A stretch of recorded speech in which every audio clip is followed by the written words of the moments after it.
Morgan Tower គឺជាអគារខ្ពស់ដ៏លេចធ្លោមួយស្ថិតនៅក្នុងសង្កាត់ទន្លេបាសាក់រាជធានីភ្នំពេញប្រទេសកម្ពុជាជាពិសេសគឺស្ថិតនៅក្នុងតំបន់កោះពេជ្រដោយឈរនៅកម្ពស់210ម៉ែត្រប៉មនេះមានចំនួន48ជាន់ដែលបានផ្ដល់នូវទំហំប្រហែល91,000ម៉ែត្រការ៉េ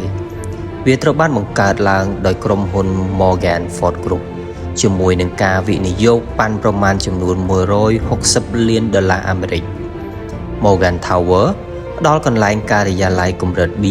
ជាមួយនឹងកម្រាលឥដ្ឋស្តង់ដារប្រហែល1445ម៉ែត្រការ៉េអគារមួយនេះត្រូវបានបំពាក់ដោយជណ្ដើរយន្តចំនួន15ដើម្បីផ្ដល់សេវាកម្មដល់អ្នកជួលប្រកបដោយប្រសិទ្ធភាពជាន់ខាងលើជាពិសេសពីកម្រិតទី40ដល់ទី45ជាប្រភេទផ្ទះ Morgan Star Palace ដែលជាប្រភេទវីឡាប្រណិតលំនៅឋានផ្ដាច់មុខទាំងនោះបានផ្ដល់នូវទំហំដ៏ធំទូលាយជាមួយនឹងយូនីតមួយចំនួនដែលមានទំហំរហូតដល់624ម៉ែត្រការ៉េ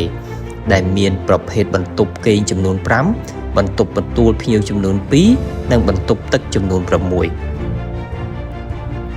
អមនេះមានគ្រឿងបរិក្ខារទំនើបជាច្រើនរួមមាន Sky Bar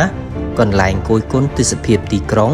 កន្លែងតាំងពិព័រណ៍និងសាលសម្រាប់រៀបចំពិធីជប់លៀងផ្សេងដែលមានទំហំរហូតដល់1000ម៉ែត្រការ៉េអាងហែលទឹកក្លឹបបែបឯកជនកន្លែងហាត់ប្រាណភោជនីយដ្ឋានអន្តរជាតិនិងការិយាល័យលំដាប់ខ្ពស់ដើម្បីសម្រួលដល់អ្នកជួលនិងអ្នកស្នាក់នៅអគារ Morgan Tower ផ្ដល់កន្លែងចតយានយន្តដ៏ធំទូលាយដែលមានកម្រិតក្រោមដីចំនួន2និងកម្រិតនៅលើដីចំនួន3គួរកត់សម្គាល់ផងដែរថាមានលក្ខណៈពិសេសមួយចំនួននៅក្នុងប្រព័ន្ធចតយានយន្តបែបមេកានិកដំបូងគេដែលត្រូវបានប្រើប្រាស់យ៉ាងទូលំទូលាយនៅក្នុងប្រទេសកម្ពុជាដែលបង្កើននូវប្រសិទ្ធភាពនិង